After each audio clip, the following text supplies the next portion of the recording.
Welcome back everyone to another retrospective video. I'm Shadospartan, and for this month we'll be checking out Oddworld Abe's Oddysee, released back in '97 for the PlayStation and PC.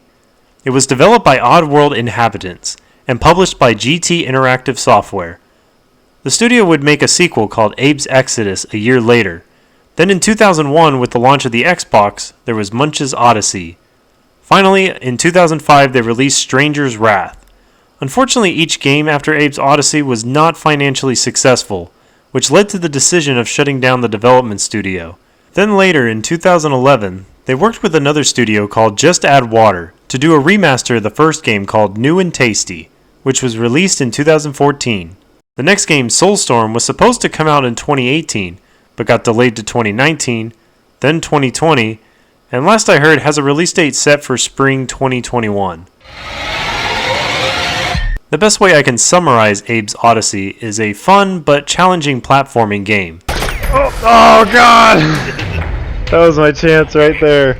It also has an interesting story and whole universe to learn about.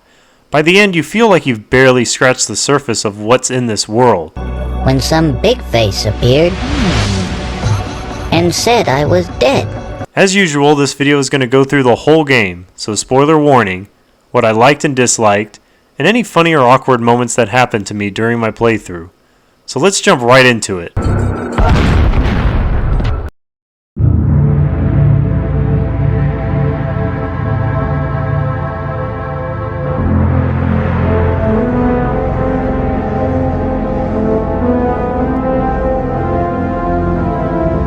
We start off with a narration from Abe about this factory called Rupture Farms. It's the biggest meat processing plant on Oddworld. That's me. My name is Abe. I was Employee of the Year. Now I'm dead meat. He explains more about what this factory actually makes, such as paramite pies and scrab cakes. I thought I had a good job, but that was before I knew. But he finds out that his kind are next to be turned into Mudokon Pops.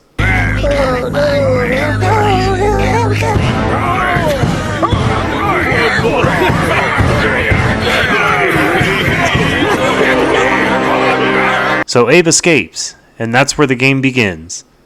For a '97 game, this looks really good, and right away begins telling you how to play the game with those scrolling signs. You walk with the arrow keys, hold shift to sprint, alt to sneak, press the up arrow to jump over gaps or to grab ledges. The down arrow makes you crouch so you can roll. They see me rolling. You can also possess enemies, but it takes a few seconds. The enemies in this game are called Sligs, and they all carry machine guns. So possessing them and using them to take out other Sligs is pretty fun. And even making them run off ledges or into bombs, electric fields, or meat grinders. Whatever you want to do to them. I remember doing this. Your goal in this game is to get to the end. There's two endings, and it depends on how many Mudokons you save. If you save at least 50 of them, you'll get the good ending. For me, I sadistically didn't care and wanted to get through the game as quickly as possible.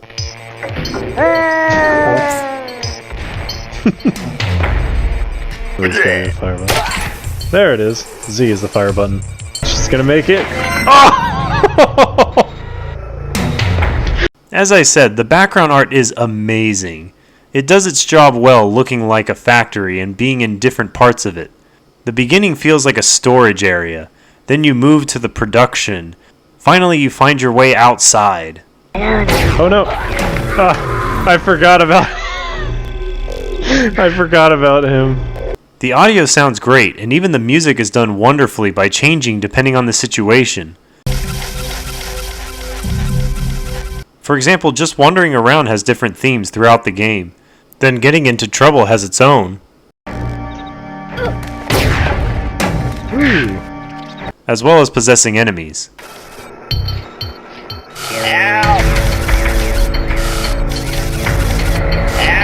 You are who you eat. Oh man. I also want to mention this game feels like a dark cartoon.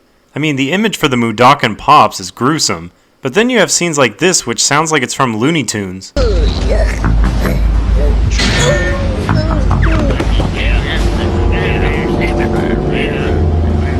So Abe escapes, and now he's making his way into the wilderness.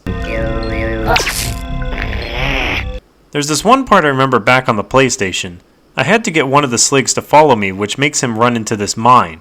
However, on PC, it doesn't seem to work, so I need to time it carefully and run past both of them. Woo! Abe continues moving along and runs into slogs, which are basically dogs.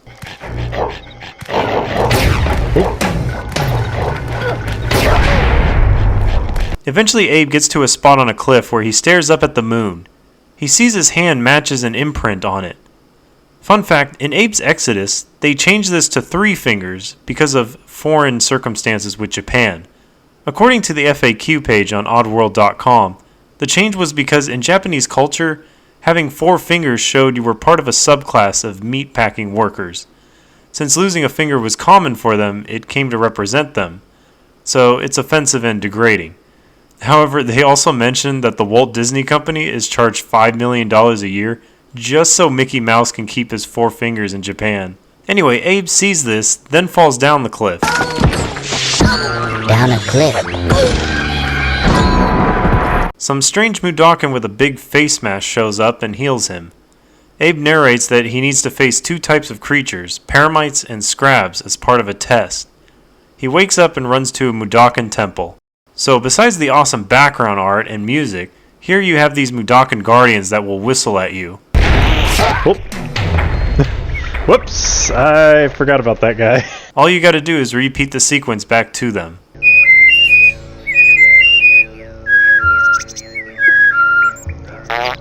This temple also teaches you what you'll be doing in the future. You will need to ignite the holy fire and get the bell song to open the exit door. This is how Abe will prove himself. So you're faced with a choice of which one to start. The spider-like Paramites of Paramonia, or the Scrabs of Scrabania, that looks like the child of a crab and a horse. Let's begin with Paramonia. You make your way to the tall structure in the background. You also get a new buddy, Elam, or Elam, I'm not really sure. He can run faster and jump farther.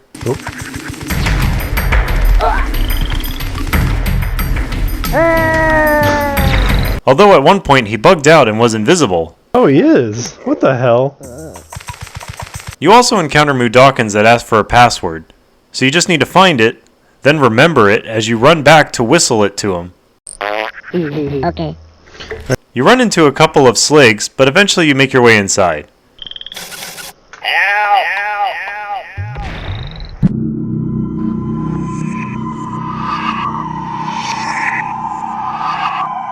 Here you get a moment to take over a Slig. Oh, that was close.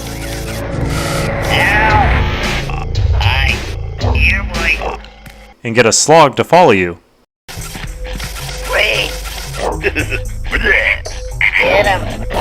There we go. Alright. Now you enter a room with 6 other doors that you have to complete. You can do any of them in whichever order. You just need to light the fire and then get back out. Some rooms are easier than others. Ah! Oh! Oh my god. Oh god, run! Oh, are you kidding me? And then there's a dog! Ah!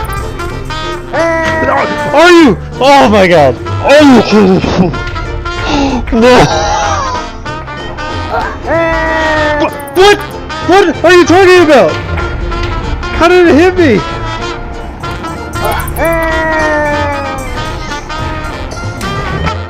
Oh, thank God it's over. These Paramites are harmless if there's just one, but 2 will attack you. Or if you back one into a corner, it will attack you if you get too close. Eventually you light all the doors, which unlocks the final door. This area feels like an obstacle course. It does let you look at the entire course before you try it.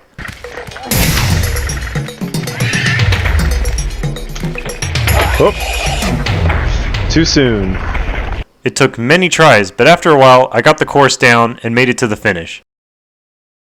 The big face gives Abe a free tattoo. So now we're on to Scrabania. It plays the same as before. Okay.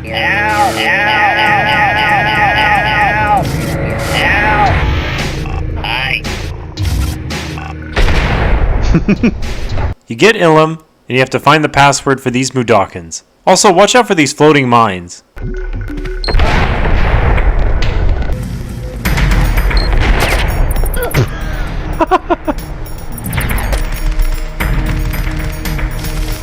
Oh! Eventually getting inside.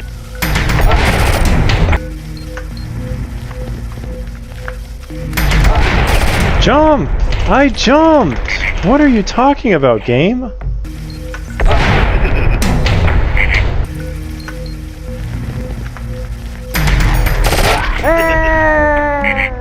Now you have 7 rooms to complete before moving on to the final challenge. These rooms for the most part were much easier than the Paramonia ones. These scraps will attack you if they get the chance, but if there's another scrap in the area, they will both fight to the death. Once again, the finale is an obstacle course. Same thing as before, you keep working at it and eventually you make it to the end. Abe gets another tattoo, and now he unlocks the power of Paramites and Scrabs with lightning?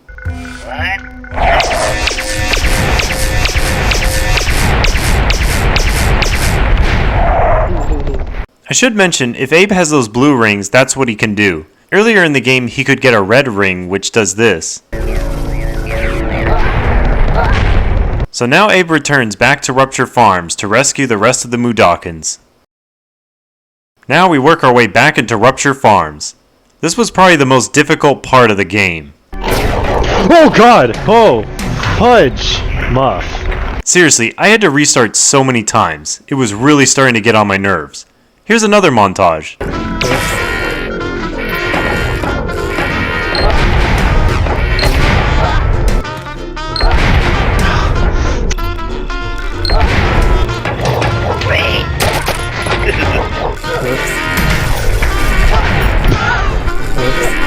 What?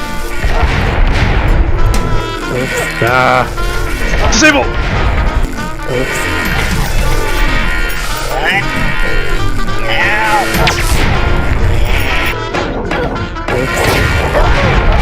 Weird? Oops.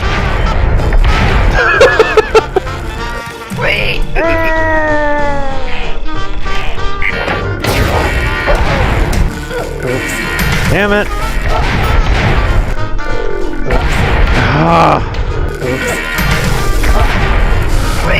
Haha! I beat you to the bomb!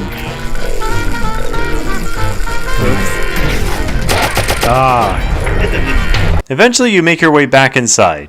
You can rescue more Mudokons, but I still didn't really care, unless it was the only way to advance. This time you get to ride this cool transit system.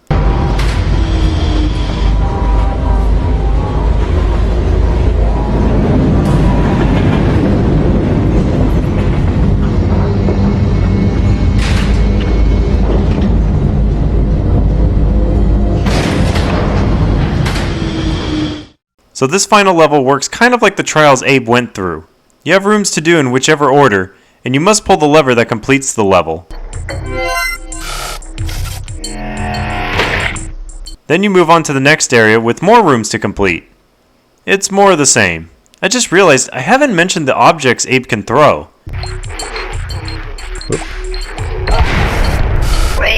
Rocks are good for destroying mines and floating bombs. Meat was only good for distracting Paramites. And bombs are good at killing enemies, and these floating robots that interrupt your concentration. So Abe shuts down the power to Rupture Farms. However, Moloch, the Gluckin, had no choice but to kill everyone by releasing deadly gas throughout the factory. He ordered us all killed. So now you have to hurry and beat the clock. You need to be fast to be perfect on your timing. Abe rescues the last Mudokon and gets his blue power.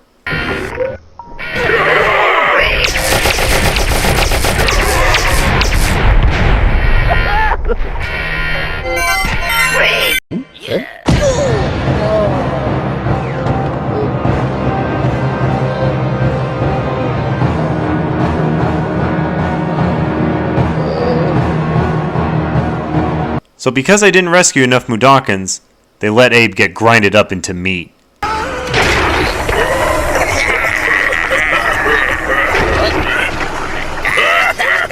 If you do rescue at least more than half, then lightning will strike both the Slig and Moloch.